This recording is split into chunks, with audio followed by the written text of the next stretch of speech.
रहमान रहीम। नजीब भाई, ये है बकरा मक्खी चीना। ये आप देख लें इसकी सेहत, इसका सिस्टम। दंद विखा।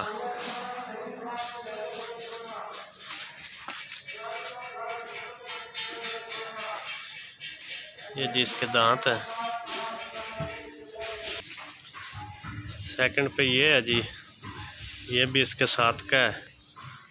और ये दोनों जो है ना 25-25 हज़ार रुपये के लिए थे तकरीबन 2 माह पहले। तो वैसे ठीक है, लेकिन ग्रोथ नहीं हो रही। जैसे लिए थे ना वैसे ही हैं ये। तीसरे नंबर पे ये है, और ये मैंने लिया था 19,000 रुपये का, तकरीबन ईद से कोई 1 माह बाद। ये दंद दिखावी।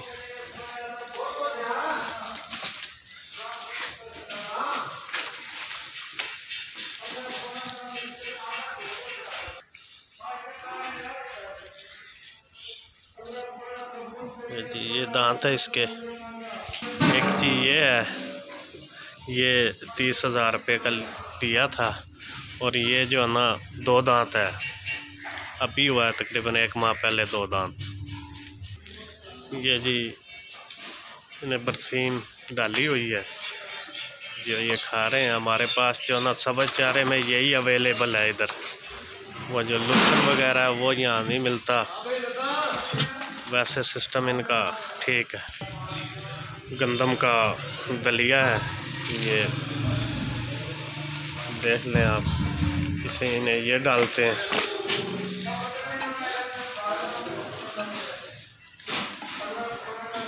ये जी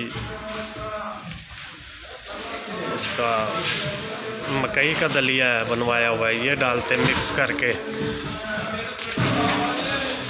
इसके अलावा ये चना है, इसे दाना कहते हैं, इधर ये डालते हैं जनाब। ये सारा प्रोसीजर है, ये इनकी कंडीशन है। मज़ीद आप बेहतर रहनुमाई करेंगे। अस्सलाम वालेकुम। अलीजोर भाई के हाल चाल है? ठीक ठाक है। अच्छा, ये आपने अच्छा किया कि आपने स्टार्ट जो है ना वो बकरों से लिया, और बकरे भी आपने परचेजिंग अच्छी है आपकी। ये भी खीरे हैं और हैं भी आंडल, तो ये सर्दियों में सरवाइव भी इन्होंने अच्छा कर जाना है। तो लेकिन आप एक बात पे गौर करें कि जैसे अगर आपकी ग्रोथ नहीं ना हो रही, तो ये चीज़ एक बहुत बड़ा सवालिया निशान है कि क्यों नहीं हो रही। तो उसका एक जवाब तो वो सामने पड़ा हुआ है पीछे खुरली में, भूसा, जिसमें कोई न्यूट्रिशन वैल्यू ही नहीं है। तो वो तो एक फिलर के तौर पे पहले इस्तेमाल होता था, एक पुरानी ट्रेडिशनल तरीके में। जी सब्ज़ चारा है तो उसमें ये ऐड करते हैं ताकि उसका मॉइस्चर लेवल कम हो जाए। बाकी उसका और कोई करैक्टर नहीं है ग्रोथ में ना। तो आप क्यों भरते हैं इस तरह की चीज़ से मैदे को? उसमें कुछ अच्छी चीज़ डालें। आपने कहा जी बरसीम हमारे पास मिल रही है, लूसन नहीं मिल रहा, तो सर बरसीम डाल दें, लेकिन बरसीम भी ऐसे ना डालें। आप इसको एक सर्कल बना लें अपने 1 हफ़्ते का। आप देखें कि आप एक दिन में आपका चारा कितना डलता है। तो 10 किलो डल रहा है, 20 किलो डल रहा है, 30 किलो डल रहा है, तो आप उसके 5 हिस्से कर लें, और 5 हिस्से जितना 5 दिन जितना मंगवा लें। तो वो जो आपने आज डालना है ना, वो आपका 3 दिन पहले 4 दिन पहले आपके पास पड़ा हो धूप में, तो रात को उसको कवर कर दिया करें, सुबह उसको हटा दिया करें, तो उसका मॉइस्चर लेवल काफ़ी नीचे आ जाएगा। तो वो आप इस्तेमाल करें, इंशाल्लाह उससे काफ़ी फ़ायदा होगा। और दूसरा ये है कि उसमें भी अगर आप उसको क्रश करके देंगे तो वो ज़्यादा बेहतर होगा, क्योंकि मैंने देखा है कि अगर हम इसको साबुत देते हैं तो उसमें अक्सर ना कुछ जानवर को प्रॉब्लम आ जाते हैं, जैसे कि अफारा। पता नहीं, वो एक साहब बता रहे थे कि ये इसमें क्योंकि वो पाइप सा होता है तो उसकी वजह से शायद कोई ऐसे प्रॉब्लम्स आते हैं, तो बेहतर है कि क्रश करके दिया जाए उसको। दूसरा, इसको आपने आगे खस्सी भी करवाना है, तो अगर जानवरों की सेहत नहीं होगी, उनकी ग्रोथ आपने अभी लेनी है, ये सर्दियाँ हैं, आगे मौसम चेंज हो रहा है, तो वो महीना 1.5 है आपके पास, तो उसमें आपने अच्छी ग्रोथ लेनी है। क्योंकि जब आपने फिर खस्सी करवाना है तो फिर एक बार जानवरों ने डाउन होना है, और अगर वो पहले ही उनकी ग्रोथ अच्छी नहीं होगी तो फिर आप उसको एकदम से कैसे उठाएंगे उसके बाद। और अभी आपने जानवर जैसे ख़रीदे हुए हैं तो वो कम कीमत में तो नहीं ख़रीदे हुए, तो ईद के हिसाब से आपको अगर ये जानवर कोई 70-80 हज़ार की रेंज वाला नहीं तैयार होता, तो उस सूरत में तो ये आपका लॉस होगा उल्टा। तो ग्रोथ तो बहुत ज़रूरी है। सिर्फ जानवर का सरवाइव करना कि वो ज़िंदा खड़ा है यही तो काफ़ी नहीं होता, फार्मिंग में अगर आप स्टॉल फीडिंग पे जानवर खड़ा है तो आपको ग्रोथ दे, वो आपका चारा ऐसा होना चाहिए। तो इसलिए ये भूसे छूसे को आप निकाल दें।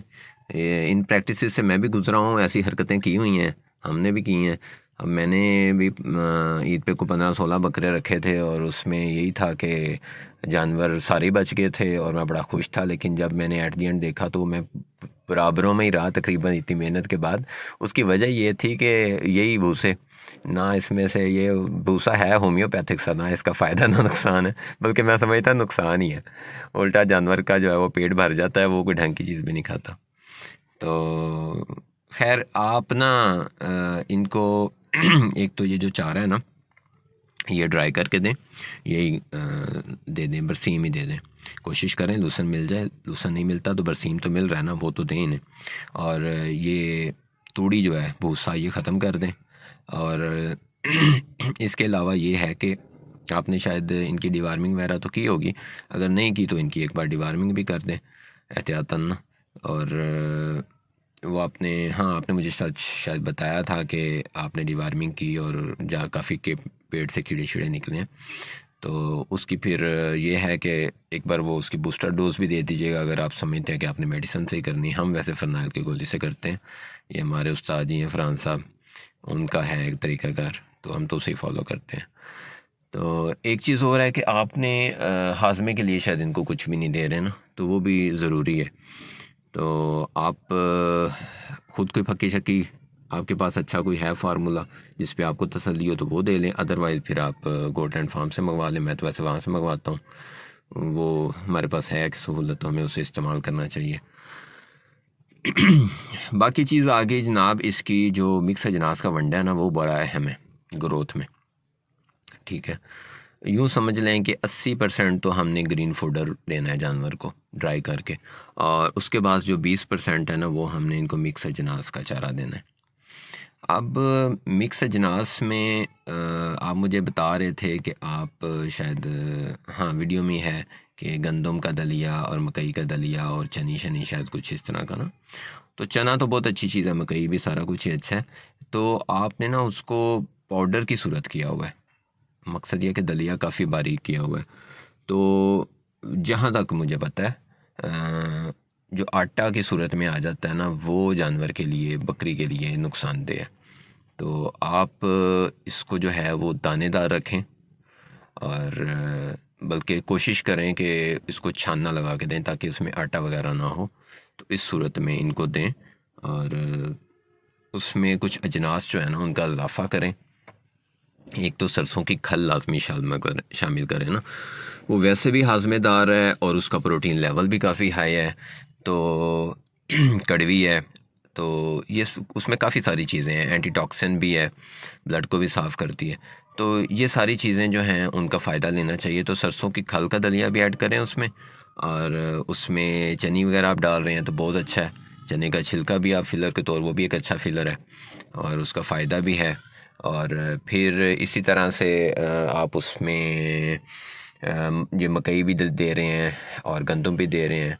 और ये मकसद ये है कि आपके 5 से 6 आइटम बन जाएँ तो इनका तकरीबन प्रोटीन, और उसमें सरसों की खाल भी हो ना, तो ये 16 से 18 की रेंज में प्रोटीन लेवल आ जाता है। और उसमें आपने मिक्स ऑयल इस्तेमाल करने हैं, तो वो मैंने आपको एक लिंक सेंड कर दूंगा, चैनल पे मौजूद है, उसमें वो मेंशन है कि सरसों का, तारा मीरे का और इसका तिलों का तेल वो बराबर क्वांटिटी में सर्दियों में ना, तो वो पका के तो भी शामिल डल करना है। और आपको उसमें जो ये शीरा राब होता है ये भी ऐड करना है। अगर शीरा राब अगर आपको नहीं मिलता तो फिर दूसरी सूरत में आप वो गुड़ का बन जाता है, ठीक है, वो आप शामिल कर सकते हैं। ये जैसे सर्दियाँ हैं इसमें थोड़ा सा गुड़ ऐड कर सकते हैं जानवरों को, 15 ग्राम डेली का, 20 ग्राम इतना का आप आसानी से दे सकते हैं। तो ये सारा एक न्यूट्रिशन प्लान है जिसको हमें फॉलो करना पड़ेगा। सिर्फ जानवर को बचा लेना जी, जानवर खड़ा है जी हमारे पास, ज़िंदा खड़ा है, देखें जी 10 लाए थे हमारे पास, 10 के 10 ही बचे हुए हैं, 8 बचे हुए हैं, 9 बचे हुए हैं, तो भाई मेरे उसमें से 2 ज़ाया भी हो जाए ना, अल्लाह माफ़ करे वो भी ना हो, लेकिन अगर 8 आपको अच्छी ग्रोथ दे जाए ना तो वो आपको 2 का पता ही नहीं चलता। लेकिन अगर 10 के 10 आपके पास खड़े हैं और उन्होंने आपको ग्रोथ ही नहीं दी, ठीक है, आपकी मेहनत उन्होंने वापस ही नहीं की, तो फिर तो टोटल लॉस है। तो इसलिए ये कैलकुलेशंस को समझने की ज़रूरत है, और ये हमारी जो इस तरह की प्रैक्टिसेस हैं ना, इनको बेहतर करने की ज़रूरत है। तो मैं तो अब तक यही समझ पाया हूँ। बाकी रोज़ किसी न किसी भाई से, जैसे आपसे कुछ बातें इसी वीडियो में पता चल गई, सीख ली, तो वो अपने आप को मोटिवेट भी करते हैं, उससे बेहतर भी करते हैं, करेक्शन करते रहते हैं अपनी भी। और यही सबको चाहिए भी, क्योंकि हमारे पास कोई कुछ भी ऐसा कोई डिप्लोमा टाइप तो है नहीं पाकिस्तान में जो हमने कर लिया और हमारे पास सारा कुछ आ गया। तो ये सारे तजर्बात से हम गुजरेंगे, तो उसके बाद ही हम किसी तरफ लग सकेंगे। तो आप भी ऐसा ही करें। आपने फार्मिंग का आपको शौक़ है, आप ज़रूर करें। आपने पहला स्टेप अच्छा लिया है। जानवर आप मज़ीद बेशक बढ़ा लें, 2-3 मज़ीद जानवर कर लें, आप ऐसे ही कर लें, लेकिन अपना खुराक का सेटअप बेहतर कर लें, तो इंशाल्लाह आपका एक अच्छा स्टार्ट हो जाएगा। तो बाकी जी बेस्ट विशेज़ हैं, आप भी हमारे लिए दुआ कीजिएगा और हम भी दुआ करेंगे। बाकी हाज़िर हैं, जितना हमें पता होगा तो लाजमी आपके साथ जो है ना वो शेयर करेंगे। तो ये था कुछ जो मुझे समझ आई है, तो मैंने आपके साथ शेयर कर दी है। बाकी अल्लाह बेहतर करने वाला है। ठीक है, ओके जी, इजाज़त दें। बहुत शुक्रिया जनाब, अल्लाह हाफिज़।